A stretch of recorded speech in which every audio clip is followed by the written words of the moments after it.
அஹோபில மட்டத்தில் ரொம்ப லாஸ்ட் 100 இயர்ஸ்ல இருந்த ஒரு பெரிய மகான், ஆஸ்தான வித்வானாலாம் இருந்தார், சாரசாரஜர்னு பட்டம் வாங்கின்றவர், சதுஷாஸ்திர பண்டிதர், பெருக்காரணி சக்கரவர்த்தியாச்சார் சுவாமின்னு பேர். அந்த பெருக்காரணி சக்கரவர்த்தியாச்சார் சுவாமி அவர் ராமாயண சுதான்னு ஒரு புஸ்தகம் எழுதியிருக்கார். அவர் என்ன சொல்றாரு, இதுக்கு வேற கணக்குங்கிறார். நம்ம மேத்ஸ்ல சொல்லுவோம் இல்லையா madam, once place, units place, tens place, hundreds place, thousands place. அப்போ 1 2 3 4 வருது இல்லையா. தச வருஷ சஹஸ்ராணி, சஹஸ்ரம்ங்கிறது 4, தசங்கிறது 10, 10 into 4 40. தச வருஷ சதானி, சதம்ங்கிறது 100, 1 units place, tens place, hundreds place, 100னா 3. தச வருஷ சதானி 10 into 3 30, 40 plus 30 70. எப்படி போட்டாலும் அந்த கணக்கு வருது, கரெக்டா வருது. சி அதுதான் அந்த இவர் சொல்லியிருக்கார். நான் வந்து அந்த அதில் உங்களுக்கு ஒரு விஷயம் சொல்லணுங்கிறதுக்காக இதை நான் எடுக்கிறேன். ஐ திங்க் யுவர் வியூவர்ஸ், உங்கள் சேனல் வியூவர்ஸ் புரியும். அவர் அப்படியே பெருக்காரணி சக்கரவர்த்தியாச்சார் எழுதுறார், ராமாயணம் வால்மீகியால் செய்யப்பட்டது, வேதமே வால்மீகியின் மூலமாக ராமாயணமாக பிறந்தது என்று முன்னோர் கூறுவர். வேதம்தான் அப்படியே ராமாயணமா வந்தது. வேதமோ ஒரு மனிதனுக்கு சதமானம் பவதி சதாயு புருஷா என்று 100 ஆண்டுகள் தான் உண்டு என்று வரையறுக்கிறது. 100 தான். 100னா 120 இருக்கலாம், 125. இப்போ சச்சின் தெண்டுல்கர் 130 ரன் அடிச்சாலும் செஞ்சுரி அடிச்சாருன்னு தான் சொல்லுவோம். ஸோ 100 அச்சா புருஷா என்று 100 ஆண்டுகள் தான் உண்டு என்று வரையறுக்கிறது. அப்படி இருக்க ராமாயணமாகிய வேதம் எவ்வாறு ராமனுக்கு 11,000 ஆண்டுகள் ஆயுள் என்று சொல்லும்? தசரதனின் 60,000 ஆண்டுகள் வாழ்ந்ததாக எவ்வாறு ராமாயணம் கூற முடியும்? வேத விருத்தமான பொருள்களை ராமாயணம் கூறுமேயாயின் அது எப்படி பிரமாணமாகும்? கேட்டுட்டு, ஆக இவ்வச்சனங்களுக்கெல்லாம் பொருள் வேறு விதமாக கொள்ளுதல் வேண்டும். இதுக்கு வேற விதமா புரிஞ்சுக்கணும்.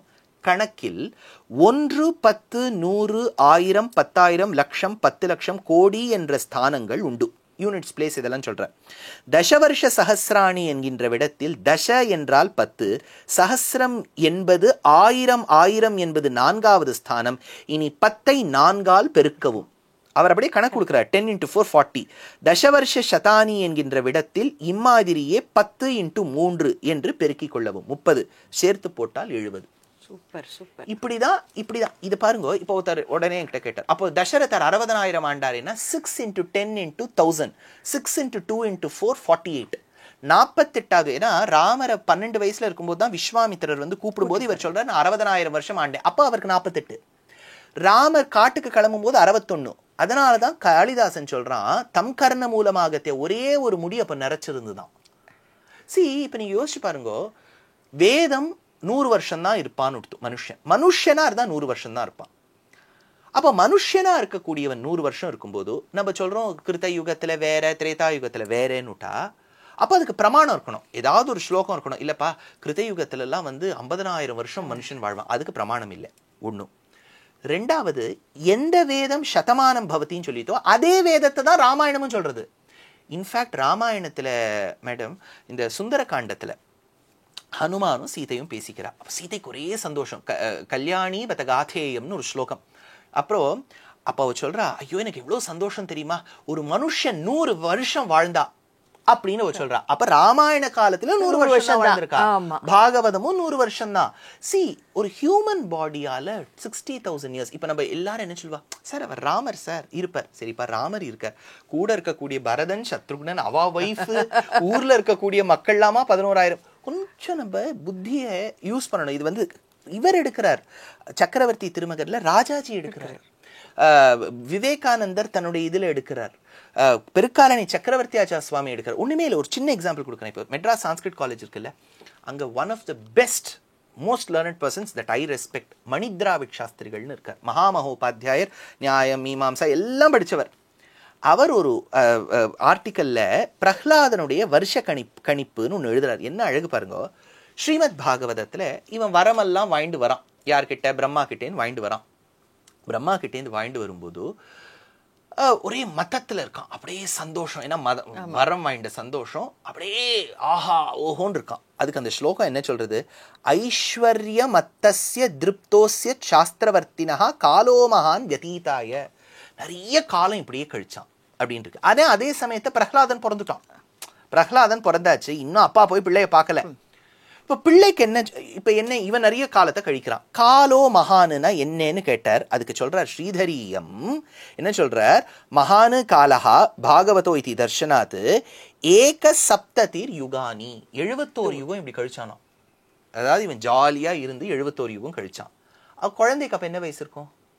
அதுக்குன்னு 12 கூட அதுனா 5 தான். 5 வயசு. ஆனா நம்ம இப்ப இவன் 71 யுகம் கழிச்சா அதுக்கும் 71 தானே இருக்கணும். ஆனா அதுக்கு 5ங்கிறாரே எப்படிங்கிறார். அதுக்கு மணித்ராவிட் சாஸ்திரிகள் ரொம்ப அழகா எழுதுறார்.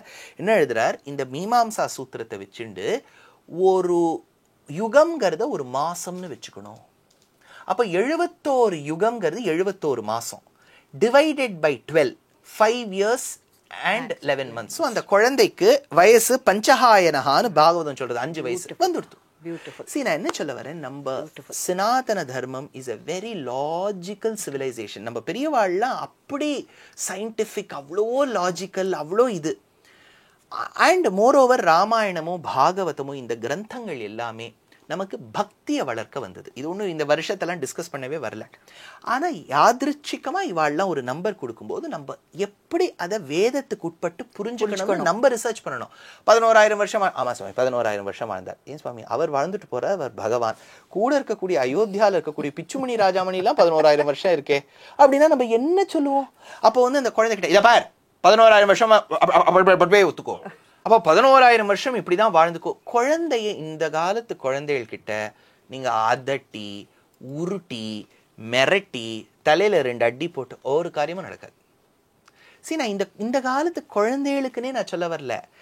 இந்த மகான் வியாக்கியானம் பண்ண மகான், ராமாயணத்துக்கு வியாக்கியானம் பண்ண திலகர் 500 வருஷத்துக்கு முன்னாடி இந்த வியாக்கியானத்தை எழுதியிருக்கார். ஜெய்மினி எவ்வளவோ 1000 வருஷத்துக்கு முன்னாடி எழுதியிருக்கார். பெருக்காரணி சக்கரவர்த்தி ஆச்சார் 100 வருஷத்துல எழுதியிருக்கார். மணித்ராவிட் சாஸ்திரிகள் பிரகலாதனுடைய வயசு கணிப்பை சம்ஸ்கிருத ஆர்டிக்கலா எழுதியிருக்கார். படிக்கணும். நம்ம சம்பிரதாயத்தில் இருக்கக்கூடிய நாம் எல்லாம் நிறைய ஆர்டிகல்ஸ் படிக்கணும். கொஞ்சம் லாஜிக்கலா யூஸ் பண்ணணும் மைண்டை. அப்படி யூஸ் பண்ணாதான் நம்மளையும் கன்வின்ஸ் பண்ணிக்க முடியும். நான் என்ன சொல்ல வரேன், என்ன நீங்க மிரட்டலாம். துஷ்யந்த் 11,000 வருஷம், ஆமா சாமி 11,000 வருஷம் ஆண்டார் சாமி, ஐயோ நான் தப்பு பண்ணிட்டேன் சுவாமி, நான் ஒத்துப்பேன். இந்த குழந்தையெல்லாம் ஒத்துக்காதே. அப்போ அந்த சம்ஸ்கிருத வியாக்கியானங்கள்ல இருக்கக்கூடிய விஷயத்தை கொண்டு சேர்க்க வேண்டியது நமக்கு தானே பொறுப்பு இல்லையா? இப்போ பிரம்மா அஸ்வமேதம் பண்ணணும்னு நினைச்சார், 1000 பண்ணணும்னு நினைச்சார், முடியல. அப்போ பார்த்தா காஞ்சிபுரத்துல ஒரு தடவை ஒரு யாகம் பண்ணா 1000க்கு சமமா இங்க வந்து பண்ணிவிட்டார். இந்த மாதிரி கணக்கு இருக்கே, 1 is equal to 1000, இதெல்லாம் இருக்கே கணக்கு. சஹஸ்ரநாம தத்துல்யம் ராமநாம வரானனேங்கிறோம், 1000 சொல்றதுக்கு சமம் ராமநாமங்கிறோம். ஸோ இந்த மாதிரி கணக்கெல்லாம் உண்டு. அந்த ராமநாமத்துக்கும் கணக்கு உண்டு. 2 into 5 plus 2 into 5 plus 2 into 5, 10 into 10 into 10, 1000 வருது. நம்ம பெரியவாள்லாம் madam, they were all very intelligent. என்னோட தாழ்மையான அபிப்பிராயம், I don't know whether viewers will agree, we have all become less logical now. இப்போ சில பார்ட்டிஸ்லாம் சொல்றாளே பகுத்தறிவுவாதிகள், பகுத்தறிவு, இதுதான் பகுத்தறிவு. சாஸ்திரத்தில் இருக்கக்கூடிய விஷயத்தை பகுத்து ஆராய்ந்து அறிவதுதான். இதுதான் நம்ம பெரியவாள்லாம் நமக்கு பண்ணியிருக்கா. இதை எப்படி புரிஞ்சுக்கோ, அதை எப்படி புரிஞ்சுக்கோ. இப்போ பெருமாள் வந்து கிருஷ்ணாவதாரத்துல மலையை தூக்கி பிடிச்சாருன்னா அதுக்கு எக்ஸ்பிளனேஷனே கொடுக்க வேண்டாம். அவன் பரமாத்மா, அவன் உலகத்தை தூக்கி பிடிப்பான், எத்தையோ தூக்கி பிடிப்பான். ஆனா பக்கத்துல இருக்கக்கூடியவாள்லாம் 11,000 வருஷம் ஆண்டா, அந்த தெருவில் இருக்கக்கூடிய 4 மாமாக்கள்லாம் 11,000 வருஷம் ஆண்டார்னா there is something. அதுதான் நம்ம பெரியவாள்லாம் சொல்றோம். ஸோ இந்த 11,000 வருஷம் சர்ச்சை இருக்கு இல்லையா, இந்த 11,000 அதோட இன்னொரு விஷயமும் சொல்லி முடிச்சுடுறேன் நான். சொல்லுங்க. இப்போ கிருஷ்ணாவதாரம் எப்போ நடந்தது, அதாவது மகாபாரதம் எப்போ, ஏன்னா அது கடைசியில இப்போ லாஸ்டா நம்ம அனுபவிச்ச அவதாரம் கிருஷ்ணாவதாரம். இப்போ நம்ம இருக்கிறது 2024 AD. நான் சொல்றது ஒரு இங்கிலீஷ் கணக்குல. ஆனால் நம்ம பஞ்சாங்க கணக்கு படி பார்த்தேன்னா 5000 சொச்ச வருஷம் ஆயிருக்கு கலியுகம் ஆரம்பிச்சு. அப்போ நம்ம எப்போ கலியுகம் ஆரம்பிச்சதுன்னு சொல்றோம், கிருஷ்ணன் தான் தன்னடி சோதிக்கு போன பிறகு ஆரம்பிச்சுங்கிறோம். அவர் அந்த காலில் வேடுவன் அடிச்சான் அதெல்லாம். அப்போ ரஃப்லி தே சே 3102 BCE. அப்போதான் உங்களுக்கு அந்த 5000 வருஷத்தை சொச்சோ கணக்கு வரும். இதுக்கு வந்து ஐஹோலேன்னு ஒரு கோவில் இருக்கு இதுல கர்நாடகால. அங்க அந்த இன்ஸ்கிரிப்ஷன்ல இந்த ராஜா சொல்றான், இவ்வளவு வருஷம் பாரத யுத்தம் முடிந்த பிறகுலாம் இருக்கு. நிறைய இன்ஸ்கிரிப்ஷன்ஸ் எல்லாரும் ஒத்துக்கிறா. பெரியவா எல்லாரும் ஜாதகத்தை பஞ்சாங்கத்தை கணிக்கிறவாள்லாம் ஒத்துக்கிறா. ஆமாப்பா 5000 சொச்சம் வருஷம் ஆயிருக்கு. அப்போ 3102 BCEல கிருஷ்ணர் தன்னடி சோதிக்கு போறார். அதுக்கும் கிட்டத்தட்ட ஒரு 35 வருஷத்துக்கும் முன்னாடியோ தான் பாரத யுத்தம் நடக்கிறது. பாரத யுத்தம் நடக்குது அரௌண்ட் 31, 35, 36, 37 ஏதோ ஒரு டைம் பீரியட் வச்சுக்கோங்க. இப்போ அப்போ நடக்கிறது அந்த பாரத யுத்தத்தில் யாரெல்லாம் செத்து போனான்னு இருக்கு. இவன் போனான், துரியோதனன் போனான், துஷாசனன் போனான். அப்போது உங்களுக்கு ஒரு விஷயம் சொல்கிறேன். I think you will appreciate this very much. அப்போது விஷ்ணு புராணத்தில் ஒரு ஸ்லோகம், இது பராசரர் மைத்ரேயருக்கு சொல்கிறார். தஸ்ய பிருஹத் பலஹா, பிருஹத் பலன் ஒரு ராஜா, யோ அர்ஜுனதனையே அபிமன்யுனா பாரத யுத்தே க்ஷயம் அநீயத. இந்த பாரத யுத்தத்தில் அபிமன்யு, அதாவது அர்ஜுன பிள்ளையான அபிமன்யுவினால் இந்த பிருஹத் பலன் கொல்லப்பட்டான். பிருஹத் பலஹா யோ அர்ஜுனதனையோ அபிமன்யுனா பாரத யுத்தே க்ஷயமனியத. இது விஷ்ணு புராணத்தில் இருக்கு. பாகவதத்தில் சுகபிரம்மம் பரீட்சித்துக்கு சொல்றார். என்ன சொல்றார்? ததோ பிருஹத் பலோ எஸ்து பித்ராதே சமரேஹதா. உங்க அப்பா அபிமன்யு தாண்டா அந்த பிருஹத் பலனை கொன்னார்.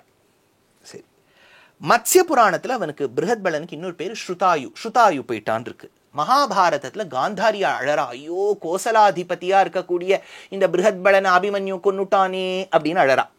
யார் இந்த பிருஹத் பலன் அப்படிங்கிறச்ச, ராமருக்கு 2 பிள்ளை இருக்கா இல்லையா, லவகுஷால். குஷனோட 32வது பரம்பரை இவன். ஓ, அப்படி வருது கனெக்ஷன். ஓகே, அப்ப யோசிச்சு பாருங்க. இதெல்லாம் அப்படியே பாருங்க. விஷ்ணு புராணத்துல 4வது அம்சம் 4வது அத்தியாயம், பாகவதத்துல 9வது ஸ்கந்தம் 12வது அத்தியாயம், கருட புராணம், பிரம்ம புராணம், பிரம்மாண்ட புராணம், மத்ஸ்ய புராணம், சிவ புராணம், ரகுவம்சம், இது அத்தனையிலையும் அவ பரம்பரை சொல்லியிருக்கு. யாருன்னா ராமர் பின்னாடி குஷன், குஷனுக்கு அப்புறம் அதிதி, நிஷாதன், நளன், நபசன், புண்டரீகன், க்ஷேமதன்வா, தேவனீகன், அஹினாகு, பாரியாத்ரன், தளன், சலன், உக்தன், வஜ்ரநாபன், சங்கநாபன் அப்படின்னு சொல்லிட்டு 36. இதுல வந்து எப்படின்னா 32 to 36 2 ராஜாக்கள். சில பேர் சொல்றா இல்லைங்கிறா. பிருஹத் பலன்கிற ஸ்ருதாயு. அப்ப யோசிச்சு பாருங்க, 3102ல மகாபாரதம் நடந்திருக்கு. ஒரு மனிதன் 70 வருஷம் to 100 வருஷம் தான் வாழ முடியும். ராஜாக்கள்ல அந்த காலத்தை போர்ல போயிடுவா. அப்போ 32 ராஜாக்கள் இருக்கானா, நீங்க 32 into 100 வச்சுக்கோங்க. அதுல இருந்து இதை மைனஸ் பண்ணுங்க. அப்ப அந்த டைம் பீரியட்ல தான் தோராயிரமா, நம்மளால எக்ஸாக்டா சொல்ல முடியாது, அதெல்லாம் ஹிஸ்டாரியன்ஸ் பார்த்துப்பா. So this is how it would have happen. ஏன்னா இப்போ நீங்க ஒண்ணுமே இல்லை, இப்போ நுங்கம்பாக்கம்ல லேக் வியூ ரோடுன்னு உண்டு. லேக் வியூ, அங்க ஏன் லேக் வியூன்னு பேரு? முதல்ல லேக் இருந்தது, அதனால லேக் வியூ. ஒரு 60 வருஷத்துக்குள்ள இருந்த லேக்கு காணாம போயிடுச்சு. இப்போ நீங்க வந்து ஒரு ராமாயணத்தை 1,78,500,000 வருஷத்துக்கு முன்னாடி வச்சுட்டோம்னா, அதே அயோத்தியா இன்னும் இருக்கே. ஒரு 60 வருஷத்துல லேக்கே காணாம போயிடுறது. நீங்க 1,78,00,000 அதே அயோத்தியா, அதே சரையு, அதே சித்திரக்கூட்டம், அதே நாசிக், அதே கிஷ்கிந்தா, அதே சேது, அதே லங்கா எப்படி இருக்கும்? சி, ஜியாகிரபிக்கல் சேஞ்சஸ் நடக்காதா? கடல் உள்வாங்காதா? கடல் ஆர்ப்பரிக்காதா? ஸோ சி, அப்புறம் லாங்குவேஜ் ப்ரொசெஷன் ஒன்று இருக்குது. இப்போ லாங்குவேஜே எடுத்துட்டேன்னா, புறநானூரில் பேசக்கூடிய தமிழ் சட்டுன்னு புரியாது. சிலப்பதிகாரம் ஒரு மாதிரி புரியும், ஆழ்வார்து ஒரு மாதிரி நன்னா புரியும், அருணாச்சல கவிராயர்து அனுபவிக்க முடியும். இப்போ இருக்கிற தமிழும் இப்போ புரியாதுன்னு வச்சுக்கோங்க. So there is a language procession. So ஒரு லாங்குவேஜுக்குன்னு ஒரு லைஃப் பீரியட் இருக்குது, அது எப்படி ப்ராசஸ் ஆகும் அப்படிங்கிறது. நம்ம 1,78,00,000 வருஷத்துக்கு முன்னாடி இந்த சம்ஸ்கிருதம், வால்மீகி எழுதின சம்ஸ்கிருதம் அப்போ இருந்ததுன்னா எப்படி நடுவில் எவ்வளோ பிரளயம் உண்டாயிருக்கும், எப்படி அந்த மேன்யூஸ்கிரிப்ட்ஸ் கிடைச்சிது. வேதமான சவுண்டு, ராமாயண சவுண்ட் கிடையாது, அது கிரந்தம், ஒரு மேன்யூஸ்கிரிப்டில் எழுதணும், அது ஒரு கவிதை தான், காவியம். அது எப்படி வந்திருக்கும் இல்லை, கொஞ்சம் யோசிக்கணும். எதுக்கு இதெல்லாம் சொல்ல வரேன்னா, அடியேனுக்கு எங்கள் ஆச்சாரியன் மேலே பக்தி உண்டு, ராமாயணத்தின் மீது பக்தி உண்டு, தேசிகன் மேலே பக்தி உண்டு, பாஷ்யக்காரர் மேலே பக்தி உண்டு. எனக்கு இனிமே நான் ராமாயணம் எழுதியோ சொல்லியோ எனக்கு பக்தி வந்து நான் பெருமாளை புரிஞ்சுக்கணும்னு அவசியம் இல்லை. எனக்கு நான் பெருமாளை பிளைண்டாக நம்புகிறேன். அவர் எது பண்ணாலும் நல்லதுக்கு தான் பண்ணுவார்னு. ஆனால் ஆஸ் அ ஸ்பீக்கர், மேடம், நான் வந்து 250 உபன்யாசம்ஸ் I give in a year, just not in India, outside India. I see 500 to 1,000 people on a daily basis. என் கண் எதிர்க்க பார்க்குறேன். எவ்வளோ கேள்விகள், எவ்வளோ யங்ஸ்டர்ஸ், எவ்வளோ ப்ராப்ளம்ஸ், எவ்வளோ மெயில்ஸ், எவ்வளோ மெசேஜஸ் நான் பார்க்குறேன். So it is my fundamental duty to address that. நான் சும்மா அது அவரவர்கள் பார்த்து கொள்ளட்டும், பகவான் பார்த்துப்பார். இப்போ சங்கு சக்கரத்தோட ஒரு நாள் கருடனில் வந்து பார்த்துப்பார்னா, ஸோ இது வியாக்கியானெல்லாம் எதுக்கு நம்ம பெரியவாள்லாம் எழுதி வச்சிருக்கா, படிக்கணும்னு. So it is our duty. I cannot speak for others. My duty, whatever I have read, நான் வியாக்கியானத்தில் படித்தது, புஸ்தகங்களில் படித்தது. நம்மளாம் மேடம், நான்லாம் நிறைய ரிசர்ச் பேப்பர்ஸ், ரிலிஜனுக்கு இல்லை, ஸ்கூல் காலேஜ் டேஸ்லேயே நிறைய எவ்வளோ ரிசர்ச் எவ்வளோ சோர்சஸ் எல்லாம் வச்சு சப்ஸ்கிரிப்ட் ஒன்னொன்னும் பார்த்து இந்தியன் இன்ஸ்டியூட் ஆஃப் சயின்ஸில் நான் ஃபெலோஷிப் பண்ணியிருக்கேன், அங்கெல்லாம் சப்மிட் பண்ணியிருக்கேன், ப்ரோட்டீன் ஃபோல்டிங் எவ்வளோ பேப்பர்ஸ் சப்மிட் பண்ணியிருக்கேன். ஒன்னொன்னும் we have to go through. இதெல்லாம் கொஞ்சம் ரிசர்ச் மென்டாலிட்டியில் வர இது மேடம். என்னால் அப்படியே வந்து இப்படியே நம்பு அப்படியே ஐ கேனாட். பெருமாள் என்ன வேணாலும் பண்ணிட்டு போட்டோம். ஒரு மனிதனாக வாழ்ந்தால் அவர் சாஸ்திரத்துக்கு உட்பட்டாகணும், அவரும் சந்தியாவந்தனம் பண்ணணும், அவரும் யாகம் பண்ணணும். ஸோ இதெல்லாம் வச்சுட்டு தான் அந்த 11,000 வருஷம். அது என்ன ஆகிடுது மேடம், லாட் ஆஃப் நாய்ஸ். இப்போ எல்லாருக்கும் படிக்கிறதுக்கு டைம் இல்லை, புரிஞ்சுக்கிறதுக்கும் நாழி ஆகும். இப்போ எல்லாரும் என்ன கேட்பானா, இப்போ நான் 1000 வருஷத்தை 1000 நாள்னு வச்சுட்டா அப்படின்னா இப்போ இன்னைக்கு கோர்ட்டில் ஒருத்தனுக்கு தண்டனை கொடுக்குறா, நீ வந்து பார்ப்பா 15 வருஷம் தண்டனை, அவனும் சொல்லாமே ஒரு நாள் ஒரு வருஷத்தை 15 days இருக்கலாம். அது அப்படி இல்லை, யாக பிரக்ரியால தான் பொருந்தும், இல்லாட்டா ராஜ்ய பரிபாலனம்ங்கிற யாகத்தில் பொருந்தும். சும்மா you cannot use that rule. அது வேதத்தில் எப்போ யூஸ் பண்ணணும்னு அந்த ரூல் இருக்குது. அப்போ ஒருத்தர் கேட்பார் 14 வருஷம் அவர் ஏன் காட்டுக்கு போகணும், 14 நாள் இருந்திருக்கலாமே. ஏன்னா அந்த 14 வருஷம் அவர் வந்து அது ஹியூமன் ஏஜுக்கு உட்பட்டிருக்கு. 100 years வாழக்கூடியவன் 14 years போயிருக்கலாம். ஆனால் 100 years வாழக்கூடியவன் 1000 வருஷத்துக்கு யாகம் பண்ண முடியாது. அப்போதான் அந்த ரூலை யூஸ் பண்ணணும் இல்லையா? ஓகே, இது வரைக்கும் இதெல்லாம் கரெக்டாக சொல்லிட்டீங்க. இந்த கணக்கெல்லாம் ஒரு சின்ன கணக்கு கடைசியில் இப்போ கலியுகம் எப்பொழுது முடியும்? ஏன்னாக்கா ஆரம்பிச்சு 5 வருஷம் ஆறுது. இந்த கணக்கு பிரகாரம் இன்னும் கலியுகம் எவ்வளவு நாள் இருக்கும்? ஏன்னா ரொம்ப கலி இப்போ முத்தி போச்சு, இப்பவே ரொம்ப ஜாஸ்தியா ஆயிடுத்து போல இருக்கு. இதுக்கு பாகவதத்துல என்ன ஒரு கணக்கு சொல்றான்னா, ஏதோ 4,32,000 வருஷம் கலியுகம், 2 மடங்கு துவாபரம், 3 மடங்கு திரேதா, 4 மடங்கு கலி. இதுன்னு சொல்றது மொத்தமா சதுர்யுகம்னா 43,20,000 வருஷம்னு பாகவதம் ஒரு கணக்கு சொல்றது. ஆனா இதுல வந்து ரிக்வேத ஜோதிஷம்னு ஒரு சாஸ்திரத்துல 5 வருஷங்களோடு கூடிய யுகம்னு ஒன்று சொல்றா. வத்சரம், சம்பத்சரம், பரிவத்சரம் அப்படின்னு சொல்லிட்டு ஒரு 5 கணக்கு சொல்றா. ஸோ ஆனஸ்ட்லி ஃபியூச்சர்ல எப்படி இருக்குங்கிறத கணிக்கிறதுக்கு அடியேனுக்கு சாமர்த்தியம் இல்லை. இன்னொன்னும் பல க்ஷேத்திரங்கள்ல சும்மா அந்த ஸ்தல புராணத்துல சொல்லுவா, இந்த நந்தி போய் இப்படி வளர்ந்துட்டே வந்து சீலிங் அடிச்சாருன்னா இதாயிடும். வர்க்கலையில வந்து பெருமாள் வந்து ஆச்சமனம் கோலத்துல இருக்க, அவர் இப்போ வாய்க்கிட்ட கொண்டு போறாரோ அப்போ ஒரு காரணம் சொல்றா. நான் என்ன சொல்லிடுவேன், இது பகவானுக்குத்தான் வெளிச்சம், அவன் வந்து படைத்தவன், அவனுக்கு எப்போ இதை முடிக்கணும்னு தெரியும். ஆனா பிரளயம்னு சொன்னா இட் டசன்ட் மீன் அப்படியே பூமியெல்லாம் பொடி பொடியாயி பூந்தி லட்டு மாதிரி பொடியாயி போயிடும்னு விட்டுல. அங்கங்க பிரளயம் நடக்கலாம். இப்ப பாருங்க, தனுஷ்கோட்டிங்கிற ஊரு நன்றாக மக்கள் வாழ்ந்த ஊரு கொஞ்சம் வருஷத்துக்கு முன்னாடி கோஸ்ட் டவுன் மாதிரி ஆயிடுது. உள்ள வாங்க இப்ப கிடையாது. அந்த மாதிரி என்ன சொல்றான்னா, இந்த ஜகார்த்தா, சென்னை, பாம்பே இதெல்லாம் கோஸ்டல் டவுன்ஸ் இல்லையா, இன்னொரு 100 வருஷத்துல இதுல பாதி ஊர் முழுகி போயிடுமா. அவ என்ன சொல்றா, இந்த ஓஷியானிக் லெவல் ரைஸ் எல்லாம் வச்சு சொல்றா. நான் என்ன சொல்வேன், அதுவும் ஒரு விதமா பிரளயம் தானே. ஆமா, நம்ம வாழ்ந்த பூமி யோசிச்சு பாருங்க, பெசன் நகர், கலாக்ஷேத்ரா காலனி வாழ்ந்திருக்கோம். இன்னும் 100 வருஷம் கழிச்சு எல்லாரும் சொல்வா, ஒரு காலத்துல இவாள்லாம் இங்க பெசன் நகர்ல இதெல்லாம் தண்ணிக்குள்ள இருக்கும்பா. அது இல்லாம ஒரு விதத்துல சின்ன பிரளயம் தான். பிரளயம் கேன் ஹேப்பன் இன் இன்ஸ்டால்மெண்ட்ஸ், குட்டி குட்டியா நடக்கலாம். நிறைய இடங்கள்ல பூகம்பம் ஏற்பட்டு அந்த பூமி பிளந்து போயிடுறது, நிறைய இடங்கள்ல எரிமலை வெடிச்சு அந்த மக்களால வாழ முடியல. இதெல்லாம் ஒரு விதத்துல பிரளயம். கடல் வாங்கிக்கும், இப்ப திருச்செந்தூர் கிட்ட பின்னாடி போயிடுறது, உள்வாங்கிறது. இன்னொரு பக்கம் போனா முழுகிடுறது. இப்ப நம்ம இந்த சுனாமி வந்த போதுதான் நமக்கு நிறைய பல்லவா ஸ்ட்ரக்சர்ஸே தெரிஞ்சது.